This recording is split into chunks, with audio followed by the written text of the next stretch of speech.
दोस्तों चलिए आज की वीडियो शुरू करते हैं। दोस्तों वीडियो शुरू करने से पहले मैं आपको एक बात बता दूं कि आपने अभी तक हमारे इस चैनल को सब्सक्राइब नहीं किया हो तो नीचे पर आपको ग्रेट बटन में सब्सक्राइब करके लिखा रहा होगा, इसके पर क्लिक कर लीजिए और साइड में नोटिफिकेशन बेल भी आएगा, उसको भी क्लिक कर लें ताकि आपको मिल सके हमारे अगले वीडियो की नोटिफिकेशन सबसे पहले और आप कुछ नया नया सीख सके।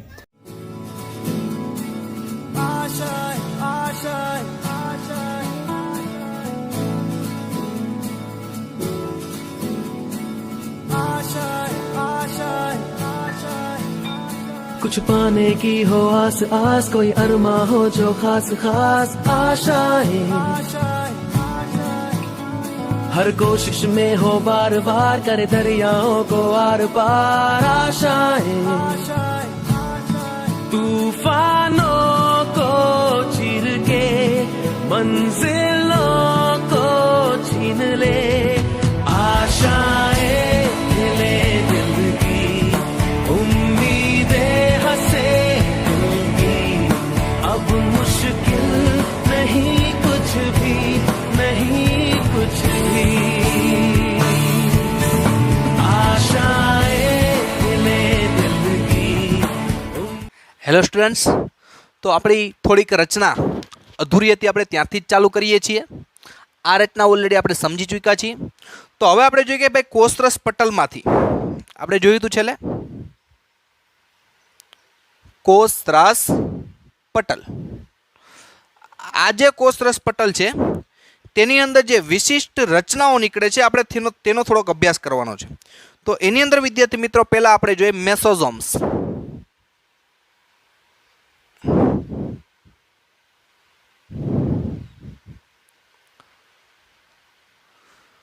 કઈ રચના જોવાની છે? મેસોઝોમ્સ। તો આપણે જોઈએ કે આ મેસોઝોમ્સ છે તે કેવી રચના છે? તો કે ભાઈ વિશિષ્ટ પ્રકારના એટલે કે વિશિષ્ટ પટલમય રચના મેસોઝોમ્સ કે જે કોષમાં કોષરસ પટલમાંથી વિસ્તૃતીકરણ પામીને નિર્માણ પામે છે। તો વિશિષ્ટ રચના મેસોઝોમ્સ આપણે પહેલા લખી નાખી પછી સમજી। તો વિશિષ્ટ રચના મેસોઝોમ્સ તે કોષમાં કોષરસ પટલમાંથી શું થાય છે? વિસ્તૃતીકરણ એટલે કે ફેલાઈને વિસ્તૃતીકરણ પામીને નિર્માણ પામે છે। આપણે કહી શકીએ કે વિસ્તૃતીકરણ પામીને નિર્માણ પામે છે। તો આપણે જોઈએ કે જેમ આપણે સુકોષ કેન્દ્રીય કોષની અંદર કણાપસૂત્ર, ગોલ્ગીકાય, અંતઃકોષરસજાળ એવી રચનાઓ જોઈ હતી, જ્યારે આદિકોષ કેન્દ્રીય કોષમાં કોષ કેન્દ્ર, ગોલ્ગીકાય, અંતઃકોષરસજાળ આવી કોઈ રચનાઓ ન, પણ એક રચના છે જેનું નામ છે મેસોઝોમ્સ। તો આ વિશિષ્ટ રચના જેનું નામ મેસોઝોમ્સ તે કે ક્યાંથી ઉભી છે? તો કોષમાં કોષરસ પટલમાંથી વિસ્તૃતીકરણ પામે। તો આપણે જોઈએ કે આ કોષરસ પટલ છે એમાંથી આ રીતે વિસ્તૃતીકરણ પામે, આવી રચના કંઈક મેસોઝોમ્સ હોય। તો આપણે અહીંયા પણ દોરીએ કોષરસ પટલમાંથી વિસ્તૃતીકરણ પામે। આ જે રચના તમે જોઈ આને શું કહેવાય? મેસોઝોમ્સ કહે છે। કઈ રચના કહેવાય? મેસોઝોમ્સ। યાદ રાખજો આપણે અહીં દોરી છે અંદર કે કોષરસ પટલમાંથી વિસ્તૃતીકરણ પામે એટલે કોષરસ પટલ છે તે ફેલાય અને ફેલાઈને આ રચના કરે એટલે આપણે એમાંથી જ એવા જ કલરથી દોરી છે। બરોબર સમજજો, આ રચના છે આને શું કહેવાય? મેસોઝોમ્સ કહેવાય। બરાબર, તો આપણે જોઈએ કે મેસોઝોમ્સ કોષરસ પટલ તો કે વિશિષ્ટ રચના મેસોઝોમ્સ। આ વિશિષ્ટ રચના મેસોઝોમ્સ છે તે કોષમાં કોષરસ પટલ, તો આ કોષ છે, કોષની અંદર આ શું છે? કોષરસ પટલ છે। કોષરસ પટલમાંથી વિસ્તૃતીકરણ પામ્યું, વિસ્તૃતીકરણ એટલે કે ફેલાણી। તો આ જો કોષરસ પટલમાંથી જ બહાર નીકળી છે અને એમાંથી વિસ્તૃતીકરણ પામીને રચના બની, આને શું કહેવામાં આવે છે? મેસોઝોમ્સ કહેવાય। હવે આ મેસોઝોમ્સથી ક્યાં ક્યાં સ્વરૂપે હોઈ શકે? મેસોઝોમ્સથી ક્યાં ક્યાં સ્વરૂપે હોઈ શકે? તો કે આ મેસોઝોમ્સ પુટિકા સ્વરૂપે, પુટિકા અથવા આપણે જોઈએ બીજા કયા સ્વરૂપે હોઈ શકે? તો કે નલિકા કે પટલિકા સ્વરૂપે હોઈ શકે, નલિકા કે પટલિકા સ્વરૂપે। તો આપણે જોઈએ કે ભાઈ આ મેસોઝોમ્સ છે ક્યાં ક્યાં સ્વરૂપે હોઈ શકે છે? તો કે એક તો પુટિકા સ્વરૂપે હોઈ શકે। પુટિકા એટલે આવા સ્વરૂપની હોય તો મેસોઝોમ્સની રચના કેવી કહેવાય? પુટિકા સ્વરૂપે. અથવા કેવી હોઈ શકે? નલિકા સ્વરૂપે. તો આવા પ્રકારની મેસોઝોમ્સની રચના હોય તો આપણે જોઈએ કે ક્યાં કહેવાય? નલિકા સ્વરૂપે અને પટલિકા સ્વરૂપે. તો આવી રીતના મેસોઝોમ્સની રચના જોવા મળે આને પટલિકા સ્વરૂપે કહેવાય. કોઈ પણ પ્રકારે મેસોઝોમ્સ હોઈ શકે છે. ઘણીવાર મેસોઝોમ પુટિકા સ્વરૂપે હોય, ઘણીવાર નલિકા સ્વરૂપે હોય કે ઘણીવાર પટલિકા સ્વરૂપે. તો આપણે કયા સ્વરૂપે દોરી છે? પટલિકા સ્વરૂપે દોરી છે.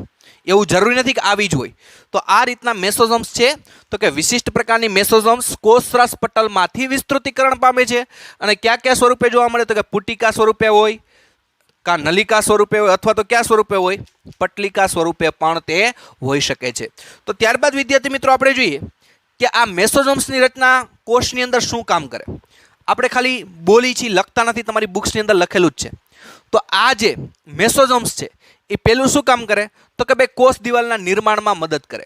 કોષ દિવાલનું નિર્માણ એટલે આપણે જોઈ શકીએ છીએ આ છે કોષ દિવાલનું નિર્માણ. આ બધું નીટ માટે યાદ રાખવાનું. તો કોષ દિવાલના નિર્માણમાં મદદ કરે છે કઈ? મેસોઝોમ્સ. તો કોષ દિવાલનું નિર્માણ કરે. બીજું કેમાં મદદ કરે? તો કે આપણે જોઈએ કે ડીએનએના સ્વયંજનનમાં. ડીએનએનું સ્વયંજનન એટલે આપણે એક્ઝામ્પલ તરીકે લઈએ, દાખલા તરીકે આપણે સમજવા માટે લઈએ છીએ ખાલી ડીએનએનું સ્વયંજનન. ડીએનએનું સ્વયંજનન એટલે એકમાંથી બે ડીએનએ બનાવવા. આપણે જોઈએ કે એક ડીએનએ છે, આ એકમાંથી કેટલા ડીએનએ બની જાય? બે ડીએનએ બને. તો એને શું કહેવાય? ડીએનએનું સ્વયંજનન. ખાલી અત્યારે યાદ રાખવાનું છે, 12માની અંદર તમારે વિસ્તૃતમાં આવે છે કે આ એકમાંથી બે ડીએનએ કેમ બની જાય. પણ આપણે યાદ રાખવાનું ડીએનએ સ્વયંજનન એટલે શું? તો કે એકમાંથી બે ડીએનએ બની જાય અને ડીએનએ સ્વયંજનન કહેવાય. તો ડીએનએના સ્વયંજનનમાં મદદ કરે. બીજી શેમાં મદદ કરે? તો કે બાળકોષોના વિતરણમાં. બાળકોષોના વિતરણમાં એટલે તો કે એક કોષમાંથી બે કોષ બને, આને શું કહેવાય? બાળકોષના વિતરણમાં. બાળકોષના વિતરણમાં પણ મદદ કરે. પછી બીજું કેમાં મદદ કરે છે? કે તદુપરાંત શ્વસનની પ્રક્રિયામાં પણ મેસોઝોમ્સ મદદ કરે. બીજું તો કે ભાઈ સ્ત્રાવી પ્રક્રિયા, રસાયણોનો સ્ત્રાવ કરવામાં પણ મદદ કરે છે. બીજું કોષરસ પટલની સપાટી વિસ્તાર વધારવામાં. જો મેસોઝોમ્સ બીજી કેમાં મદદ કરે? કોષરસ પટલની સપાટી વિસ્તાર વધાર્યો. હવે જો અહીંયા કોષરસ પટલ પહેલા કેવું હતું? તો કે આમ સીધે સીધું હતું, આ રીતના હતું. તો અત્યારે સપાટી ઓછી છે. પણ આ મેસોઝોમ્સ છે કેમાંથી નીકળી? કોષરસ પટલમાંથી જ નીકળી કે નહીં? તો જો હવે એનો સપાટી વિસ્તાર વધી ગયો કે નહીં? તો મેસોઝોમ્સ બીજું શું કામ કરે? તો કે કોષરસ પટલની સપાટીની વિસ્તૃતીકરણ એટલે કે તેને શું કરે છે? વિસ્તારવામાં મદદ કરે છે, એટલે કે ફેલાવવામાં મદદ કરે છે. અને બીજું ખાસ યાદ રાખવાનું છે કે મેસોઝોમ્સની અંગિકા છે તેમાં શું હોય? ઉત્સેચકોથી ભરપૂર હોય છે. આ વસ્તુ યાદ રાખવાની છે. ઉત્સેચકો. ઉત્સેચકો કેને કહેવાય એ આપણે આગળ આવશે, પણ અત્યારે યાદ રાખવાનું છે કેનાથી ભરપૂર હોય છે? ઉત્સેચકોથી ભરપૂર હોય છે. એટલે કે ઉત્સેચકો ભરપૂર પ્રમાણમાં ભરેલા હોય છે. ત્યારબાદ વિદ્યાર્થી મિત્રો આપણે જોઈએ એક્સ્ટ્રા નોંધમાં કે આ જે મેસોઝોમ્સ છે તેને પાવર હાઉસ કહેવાય. શું કહેવામાં આવે? Power house. પાવર હાઉસ એટલા માટે કારણ કે આ મેસોઝોમ્સ છે એ ધારો કે આદિકોષ કેન્દ્રીય કોષની કોઈ પણ ક્રિયા કરવી હોય તો ક્રિયા કરવા માટે કેની જરૂર પડે? શક્તિની. અને એ શક્તિ એને કોણ આપશે? તો કે મેસોઝોમ્સ નામની અંગિકા છે તેમાંથી ઉત્પન્ન થાય. એટલે કે મેસોઝોમ્સની રચના છે તેમાંથી ઉત્પન્ન થાય છે. એટલે એમાંથી શું ઉત્પન્ન થાય? તો કે શક્તિ ઉત્પન્ન થશે. એટલે એને કેવું નામ આપ્યું છે કે આપણે એને પાવર હાઉસ કહી શકીએ. પાવર એટલે કે અહીંયા વીજળી ઉત્પન્ન નથી કરવાની, પણ આદિકોષ કેન્દ્રીય કોષને કોઈ પણ ક્રિયા કરવી, તમામ ક્રિયા કરવા માટે શક્તિની જરૂર હોય. અને એ શક્તિ કેમાંથી ઉત્પન્ન થાય? મેસોઝોમ્સમાંથી ઉત્પન્ન થાય. એટલે એને શું કહેવામાં આવે છે?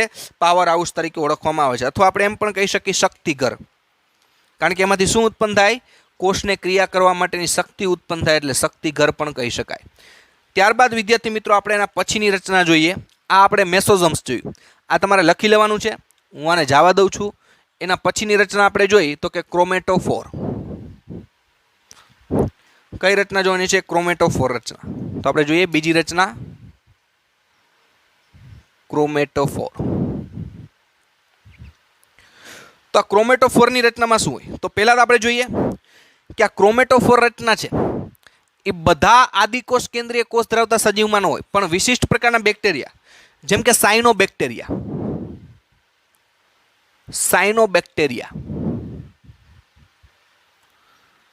જેને બીજું કહેવાય નીલહરિત લીલ પણ કહેવાય. સાયનોબેક્ટેરિયા બીજું શું કહેવાય? નીલહરિત લીલ. અથવા બીજું કહીએ આપણે BGA, બ્લુ ગ્રીન આલ્ગી, આપણે આગળ નામ લખાવી દીધું છે. તો માનો કે સાયનોબેક્ટેરિયા હોય, અથવા તો આપણે એને કહી શકીએ બીજું કે સાયનોબેક્ટેરિયા કયો, કે તમે એને નીલહરિત લીલ કયો, કે બ્લુ ગ્રીન આલ્ગી, ત્રણેય નામ એના છે. BGA ત્રણેય નામ એના છે. તો આવા જે સાયનોબેક્ટેરિયા હોય તેમાં એક વિશિષ્ટ રચના જોવા મળે કે તે પણ કોષરસ પટલમાંથી જ વિસ્તૃતીકરણ પામે. કેમાંથી વિસ્તૃતીકરણ પામે? કોષરસ પટલમાંથી જ. તો આપણે અહીં ફરીથી દોરીએ. આ કોષરસ પટલ છે, તેમાંથી વિસ્તૃતીકરણ પામે એટલે તેમાંથી જ ફેલાય. આપણે બે બાજુ દોરી. તો આ કેવી રચના છે? તો કે ભાઈ કોષરસ પટલમાંથી જ વિસ્તૃતીકરણ પામી છે. આ જે રચના છે આને શું કહેવાય? ક્રોમેટોફોર કહેવાય. ક્રોમેટોફોર. કઈ અંગિકા છે? ક્રોમેટોફોર. તો તમે જોઈ શકો છો આપણે મેસોઝોમ્સની રચના જોઈ, બીજી રચના કઈ જોઈ? ક્રોમેટોફોર. પણ આપણે અહીંયા વિદ્યાર્થી મિત્રો ફરીથી રિપીટ કરું છું, આ આપણે જે આદિકોષ કેન્દ્રીય કોષ જોઈ છે એ કેવો કોષ છે? તો કે આ આદિકોષ કેન્દ્રીય કોષ એવો છે, લાક્ષણિક છે. લાક્ષણિક એટલે કે બધી વસ્તુ કોમન હોય એવું લીધું છે. જરૂરી નથી કે બધા બેક્ટેરિયામાં ક્રોમેટોફોર હોય, પણ આપણે ઓવરઓલ જોતા હોય તો આપણે ઓવરઓલ લાક્ષણિક આદિકોષ કેન્દ્રીય કોષની રચના જોઈ છે. તો અમુક બેક્ટેરિયા છે જેવા કે સાયનોબેક્ટેરિયા, નીલહરિત લીલ, અથવા તો શું કહેવાય કે ભાઈ BGA તરીકે પણ ઓળખી શકો, બ્લુ ગ્રીન આલ્ગી, તેમાં શું જોવા મળે? વિશિષ્ટ રચના જોવા મળે ક્રોમેટોફોર. તે કેવું હોય? તો કે ભાઈ કોષરસ પટલમાંથી વિસ્તૃતીકરણ પામે છે. આ ક્રોમેટોફોર છે એ શું પામે? કોષરસ પટલમાંથી વિસ્તૃતીકરણ પામે છે. તો અહીં જોયું કેમાંથી વિસ્તૃતીકરણ પામ્યું? કેમાંથી ફેલાયેલું? કોષરસ પટલમાંથી. તો કોષરસ પટલમાંથી વિસ્તૃતીકરણ પામે છે. વિસ્તૃતીકરણ એટલે કે કોષરસ પટલમાંથી ફેલાય છે. તો વિસ્તૃતીકરણ પામેલ રચના જોવા મળે. રચના જોવા મળે જેને ક્રોમેટોફોર કહે છે. તો તમે જોઈ શકો છો અહીંયા કોષરસ પટલમાંથી વિસ્તૃતીકરણ પામેલી રચના છે, જેને વિદ્યાર્થી મિત્રો આપણે શું કહીએ છીએ? તો કે ક્રોમેટોફોર તરીકે ઓળખીએ છીએ. અને એ ઉપરાંત આ જે ક્રોમેટોફોરની રચના છે તેમાં આપણે થોડુંક એક્સ્ટ્રા લઈએ નીટ માટે, કે આ જે ક્રોમેટોફોર છે તે કેવું કરે કે ભાઈ અહીંયા રંજક દ્રવ્યો છે એ રંજક દ્રવ્યોનો સંગ્રહણ કરે છે. એટલે આપણે ખાલી એક લખી શકીએ કે આ કેમાં મદદ કરે? પ્રકાશ સંશ્લેષણમાં મદદ કરે. તમારે 10મામાં પણ આવી ગયું હોય.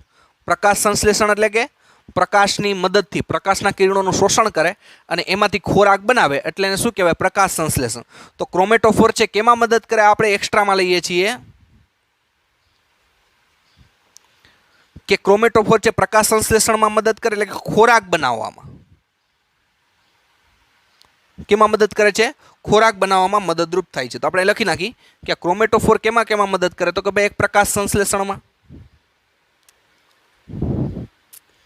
અને બીજું એટલે કે આપણે કહી શકીએ કે ખોરાક બનાવવા.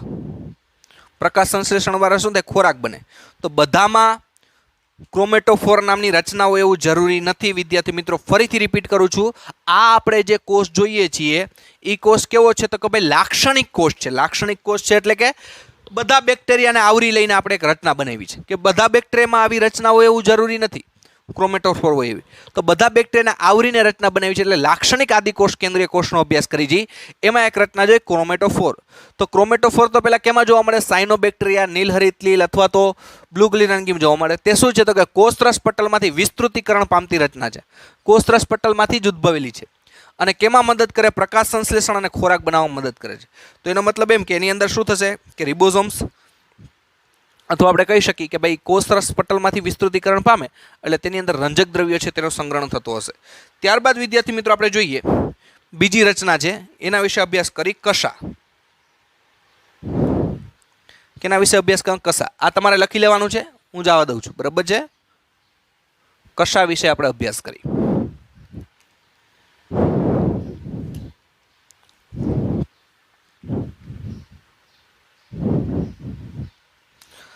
હવે વિદ્યાર્થી મિત્રો કશા એટલે કે હવે બેક્ટેરિયલ કોષ હોય એ તો કાં તો ચલિત હોય અને કાં તો અચલિત હોય. ચલિત એટલે કે અમુક બેક્ટેરિયા એવા હોય કે પોતાની રીતે एक जग्याएथी बीजी जग्याए जई शके तो एने चलित कहेवाय। अने अमुक बेक्टेरिया एवा होय के जे एक जग्याएथी बीजी जग्याए जई शकता नथी એટલે તે અચલિત હોય। તો બેક્ટેરિયા હોય છે એ કોષો બે પ્રકારના હોય, ચલિત હોય કે અચલિત હોય, બરોબર છે। આપણે જોઈએ કે બેક્ટેરિયલ કોષો બે પ્રકારના હોય। બેક્ટેરિયલ કોષો છે તે કેટલી પ્રકારના હોય? બે પ્રકારના, ચલિત કે અચલિત હોય છે। તો બેક્ટેરિયલ કોષો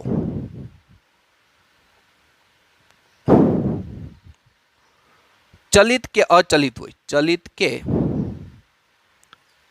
અચલિત હોય। એટલે કે અમુક બેક્ટેરિયલ કોષો હલનચલન કરી શકતા હોય અને અમુક બેક્ટેરિયલ કોષો છે તે હલનચલન કરી શકતા ન હોય। જો ચલિત હોય, શું હોય? ચલિત હોય। જો ચલિત હોય તો કોષ દિવાલ ઉપરથી ઉદ્ભવેલી પાતળી તંતુમય રચના જોવા મળે, જેને શું કહેવાય? કશા કહેવામાં આવે છે। જો ચલિત હોય, આપણે લખી જો ચલિત હોય, કેવી હોય? બેક્ટેરિયલ કોષ કેવો હોય? ચલિત હોય। તો કોષ દિવાલમાંથી ઉદ્ભવેલ પાતળા તંતુ જેવી રચના ધરાવે તેને કશા કહે છે। તંતુ જેવી રચના ધરાવે જેને શું કહેવામાં આવે? કશા કહેવામાં આવે છે। તો આપણે જોઈએ કે કઈ રીતે વિદ્યાર્થી મિત્રો। હવે બેક્ટેરિયલ કોષો હોય તે બે પ્રકારના હોય, કાં તો ચલિત હોય અથવા તો અચલિત હોય। તો વિદ્યાર્થી મિત્રો આપણે જોઈએ કે જો બેક્ટેરિયાના કોષો ચલિત હોય તો એ કોષ દિવાલમાંથી ઉદ્ભવેલી એક તંતુમય રચના જોવા મળે છે જેને કશા કહેવામાં આવે છે। તો આપણે જોઈએ કે કોષ દિવાલમાંથી ઉદ્ભવેલી રચના જોઈએ।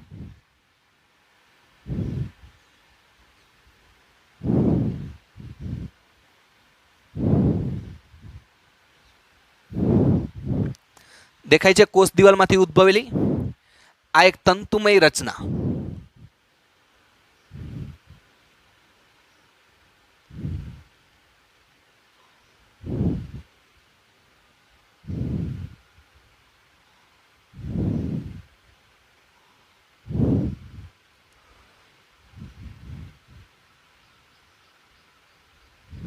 તો જો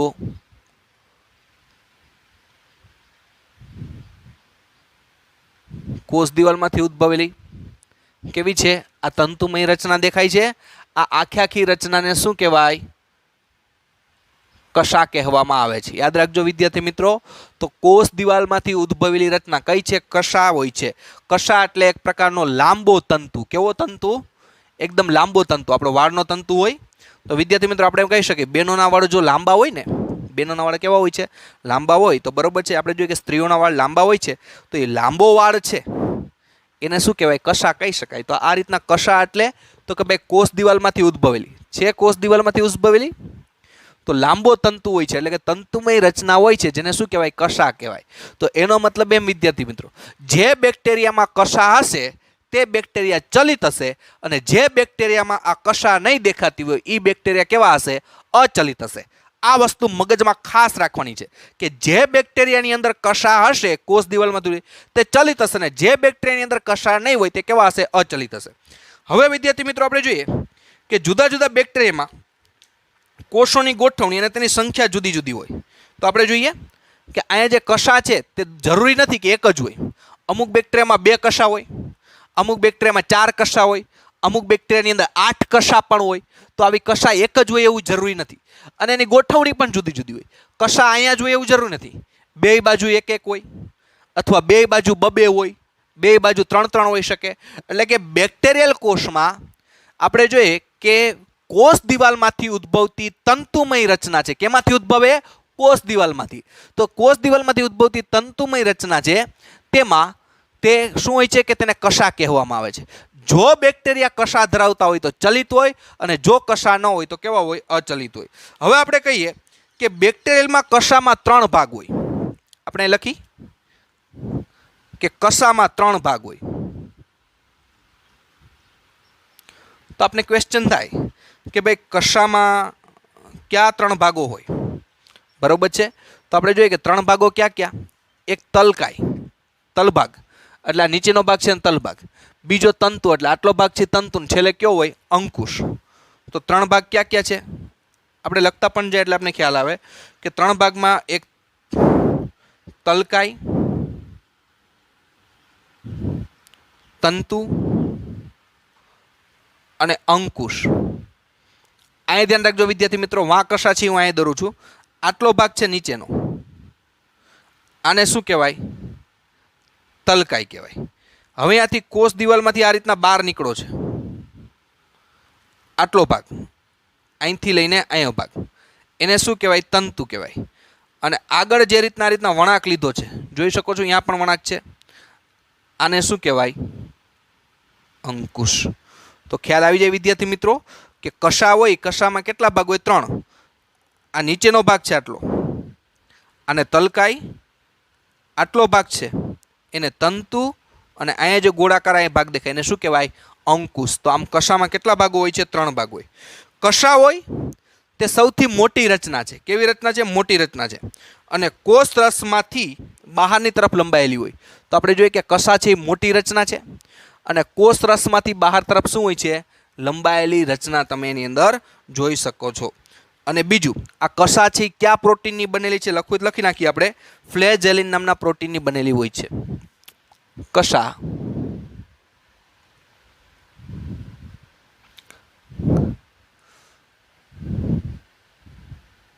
કયા પ્રોટીનની?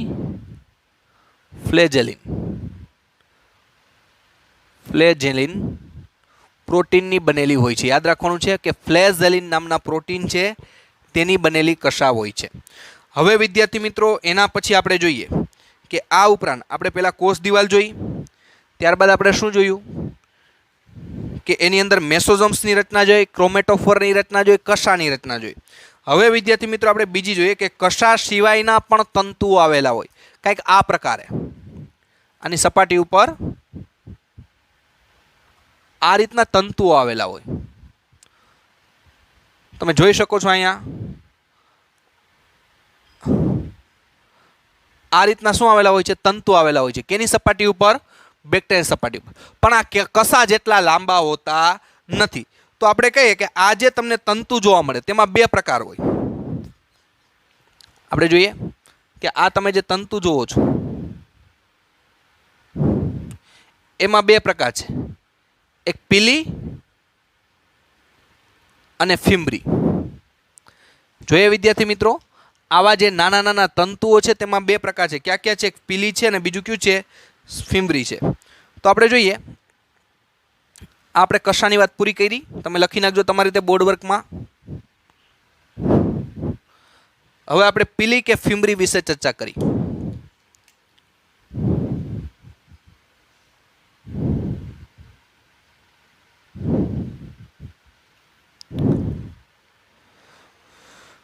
તો આપણે જોઈએ વિદ્યાર્થી મિત્રો, અહીંયા તમને કશા ઉપરાંત બીજા પણ નાના નાના તંતુઓ દેખાય છે. એમાં તંતુ 2 પ્રકારનો, એક પીલી પ્રકારનું હોય અને એક બીજું કેવું હોય છે? તો કે ફિમ્બરી પ્રકારનું. તો પીલી અને ફિમ્બરી બેક્ટેરિયલ સપાટીની રચના છે. આપણે લખી, પીલી અને ફિમ્બરી બેક્ટેરિયલ સપાટીની રચના છે. પીલી અને ફિમ્બરી બેક્ટેરિયલ સપાટીની રચના છે. એટલે કે બેક્ટેરિયાની સપાટી ઉપર આવેલા એક પ્રકારના તંતુ છે પીલી અને ફિમ્બરી. હવે એમાં આપણે જોઈએ પહેલી રચના કઈ જોવાની છે? પીલી. આપણે પીલી વિશે અભ્યાસ કરી તો કે તે ફિમ્બરી કરતાં મોટી નલિકામય સંરચના છે. કેવી છે? ફિમ્બરી કરતાં મોટી નલિકામય સંરચના છે. ફિમ્બરી કરતાં મોટી નલિકામય સંરચના છે. તો પીલી છે તો આ તંતુ છે એ 2 પ્રકારના, પીલી અને ફિમ્બરી પ્રકારના હોય. તેમાં પીલી કેવી હોય? તો કે ભાઈ ફિમ્બરી કરતાં થોડા કેવા હોય? મોટા તંતુ હોય. ધારો કે વિદ્યાર્થી મિત્રો આ તંતુ જ હું દોરું છું, આ બધા તંતુ છે એ જ દોરું છું. ધારો કે આ છે એ શું છે? પીલી છે. આ તંતુ છે કેવો છે? પીલીનો છે. તો ફિમ્બરી કરતાં કેવો હોય? મોટી નલિકામય સંરચના છે. ત્યારબાદ બીજું જોઈએ કે વિશિષ્ટ પ્રકારના પ્રોટીનની બનેલી હોય. આ જે નલિકા છે તે વિશિષ્ટ પ્રોટીનની બનેલી હોય, અને એ પ્રોટીનનું નામ છે પીલિન. પિલિન પ્રોટીન નામ છે. શું પ્રોટીનનું નામ છે? પિલિન પ્રોટીન નામ છે. આપણે એક્સ્ટ્રા નોંધમાં લીધું છે, આપણી બુક્સની અંદર આનો ઉલ્લેખ નથી. બરોબર છે. પિલિન પ્રોટીનની બનેલી છે. તો પીલી છે, કેવી છે? મોટી નલિકામય રચના છે.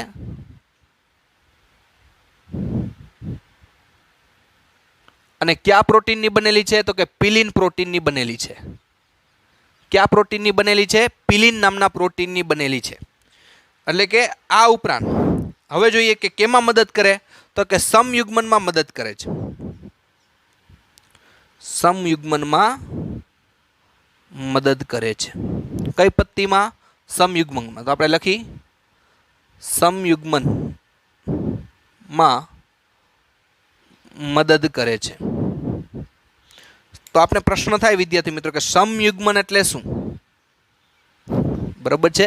તો પહેલા આપણે જોઈએ કે આપણે રચના જોઈ છે કે બેક્ટેરિયલ સપાટી ઉપર કશા ઉપરાંત બીજા પણ તંતુઓ જોવા મળે.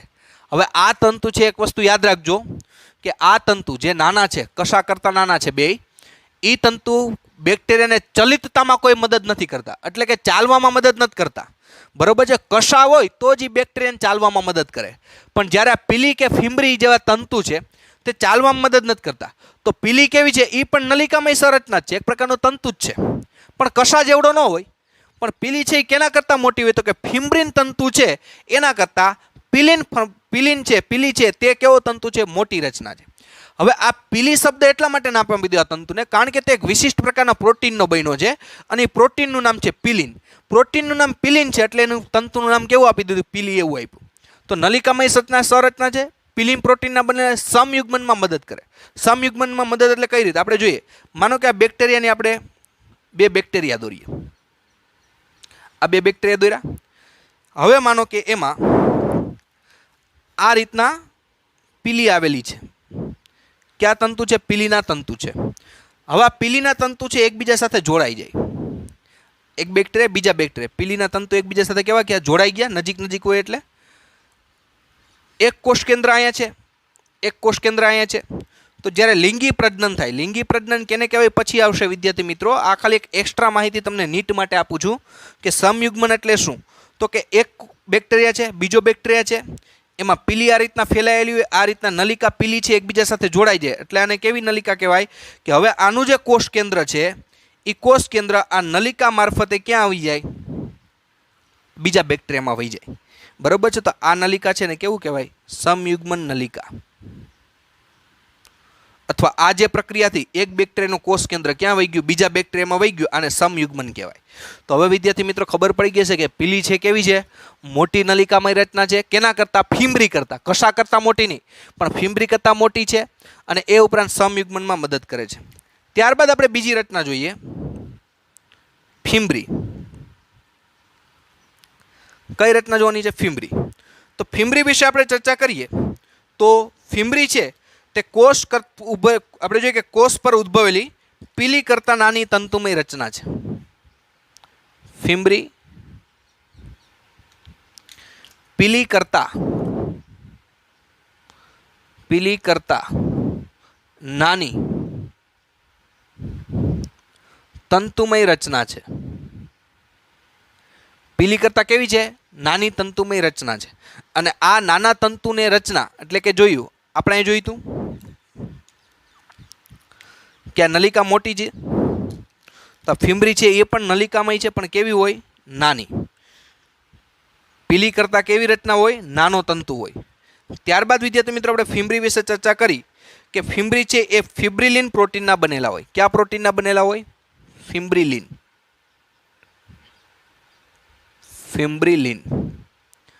તો ફિમ્બ્રી છે એ ફિબ્રિલિન પ્રોટીનના બનેલા હોય. અને એ ઉપરાંત તે શું કરે કે જ્યારે બેક્ટેરિયા પાણીના પ્રવાહમાં વહેતા હોય ત્યારે પથ્થરો સાથે ચોંટવામાં કે યજમાન પેશી સાથે ચોંટવામાં મદદ કરે છે. કેમાં મદદ કરે છે ફિમ્બ્રી? તો અહીં લખી પથ્થરો સાથે ચોંટવામાં કે બીજા કેમાં મદદ કરે છે?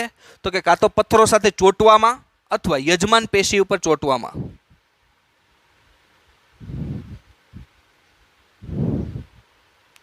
મદદ કરે છે. તો तो आपने खबर होवी जोईए के पीली केमां मदद करे तो के समयुग्मનમાં।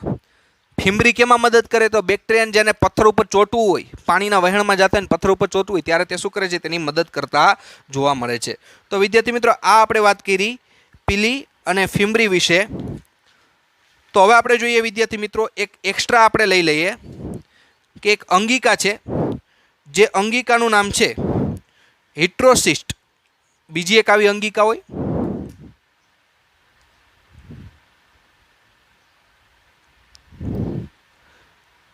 હિટ્રોસિસ્ટ। આ વિદ્યાર્થી મિત્રો આપણે એક્સ્ટ્રામાં લઈ છીએ, આ તમારે લખી લેવાનું છે, જોઈ લેવાનું છે। હવે આપણે જોઈએ કઈ રચના છે તો કે હિસ્ટ્રોસિસ્ટ। હિટ્રોસિસ્ટ અને આ હિટ્રોસિસ્ટ રચના છે તે પણ કોષરસ પટલમાંથી ઉદ્ભવેલી છે। આ વિદ્યાર્થી મિત્રો આપણે એક્સ્ટ્રામાં લીધું છે, આનો બુકની અંદર ઉલ્લેખ છે નહીં। તો જે હિટ્રોસિસ્ટ છે આ હિટ્રોસિસ્ટ કેમાં મદદ કરે તો કે સાયનોબેક્ટેરિયામાં જોવા મળે। કયા બેક્ટેરિયામાં જોવા મળે રચના? સાયનોબેક્ટેરિયામાં। સાયનોબેક્ટેરિયામાં જોવા મળે અને સાયનોબેક્ટેરિયામાં જોવા મળે એ ઉપરાંત તેમાં જોઈએ કે કેમાં પ્રક્રિયા છે તે મદદ કરશે તો કે નાઇટ્રોજનના સ્થાપનમાં મદદ કરે। નાઇટ્રોજનના સ્થાપનમાં મદદ કરે। કેમાં મદદ કરશે એ લખી નાખી કે નાઇટ્રોજનના સ્થાપનમાં મદદ કરે। નાઇટ્રોજનનું સ્થાપન એટલે સમજાવું વિદ્યાર્થી મિત્રો કે વાતાવરણની અંદર લગભગ 78% જેટલો નાઇટ્રોજન છે। હવે ઈ નાઇટ્રોજન ક્યાં હોય? N2 સ્વરૂપે હોય, એટલે કે N2 સ્વરૂપે નાઇટ્રોજન હોય। ઈ નાઇટ્રોજન સીધે સીધું ન શોષાય, પણ જો આ હિટ્રોસિસ્ટ નામની બેક્ટેરિયામાં રચના હોય તો શું કરે કે એ જે N2 છે તેને શેમાં ફેરવી નાખે? ક્ષારોમાં ફેરવે। એ તમારે આગળ આવશે, પણ અત્યારે ખાલી માહિતી આપું છું કે ક્ષારમાં ફેરવી નાખે। કયા ક્ષારમાં? તો કે નાઇટ્રાઇડ, નાઇટ્રેટ એવા સ્વરૂપમાં ફેરવી નાખે। એટલે NO3- NO2- સ્વરૂપમાં ફેરવી નાખે, એટલે કે તે ક્ષાર સ્વરૂપે ફેરવે ને પછી એનું શું કરે? નાઇટ્રોજનનું બેક્ટેરિયા શોષી લે। તો આ હિટ્રોસિસ્ટ કેવું કરે? વાતાવરણનું નાઇટ્રોજન છે તે શોષી શકાય એવા સ્વરૂપમાં રૂપાંતર કરવા માટે નાઇટ્રોજનના સ્થાપનમાં શું કરે છે? મદદ કરે છે। તો આ રીતના વિદ્યાર્થી મિત્રો આપણે બીજી રચના જોઈએ। જેમ કે આપણે આગળ જોઈ ગયા હતા કે વચ્ચે શું હોય? આવો ગોળાકાર ડીએનએ હોય। આ રીતના શું આવેલું હોય? ગૂંચળામાં ડીએનએ આવેલો હોય। આ ડીએનએ છે એ ડીએનએ કેનો બનેલો હોય? ન્યુક્લિક એસિડનો બનેલો હોય। કેનો બનેલો હોય? ન્યુક્લિક એસિડનો। કેનો બનેલો છે? Nucleic acid.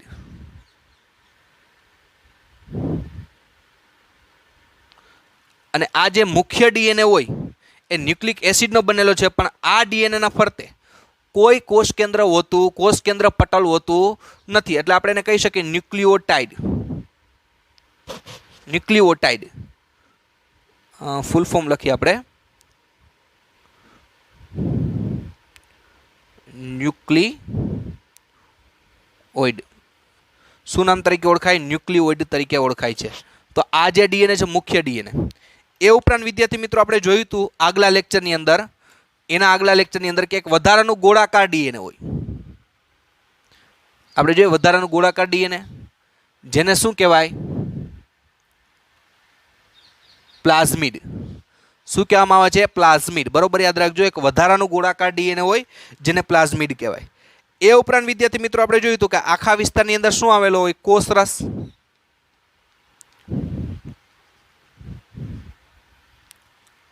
આખા વિસ્તારની અંદર શું આવેલું હોય?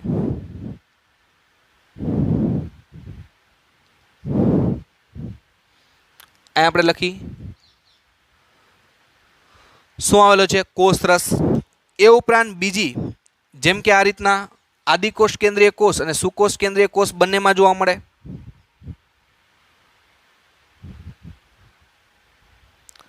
આ બધી રચનાઓને શું કહેવાય? નોખી નોખી હોય તો કે રિબોઝોમ્સ।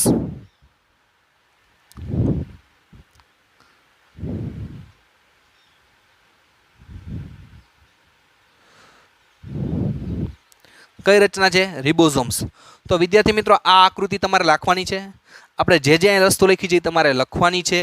અને વિદ્યાર્થી મિત્રો આપણે જોઈએ કે આ અહીંયા આપણો ટોપિક છે કોષીય આવરણ અને તેના રૂપાંતરણો છે તે પૂરું કરી છે. તમારે આને વ્યવસ્થિત સમજવાનું છે. જે રીતના હવે વિદ્યાર્થી મિત્રો હમણાં જ આપણે આગલા લેક્ચરની અંદર થોડીક આકૃતિ અધૂરી રાખી હતી. તમારી અધૂરી આકૃતિ નથી દોરવાની. તમારા જે છેલ્લા લેક્ચરની અંદર આપણે આખી રચના જોઈ એ આખી રચના એક સાથે દોરવાની છે. બબે આકૃતિ દોરવાની જરૂર નથી. પણ એક વિડીયો લેક્ચર બહુ લાંબો થઈ જતો હતો એટલે આપણે કટકો કરીને આપણે બીજો વિડીયો લેક્ચર કર્યો છે. બે સાથે જ અભ્યાસ કરવાનો છે. એટલે આપણે જોઈએ કે આ રીતના તમારે સંયુક્ત રચના દોરવાની છે, એક રચના દોરવાની નથી. તો વિદ્યાર્થી મિત્રો અહીં આપણે આ ટોપિક પૂરો કરી છીએ. ઓકે વિદ્યાર્થી મિત્રો, થેન્ક યુ.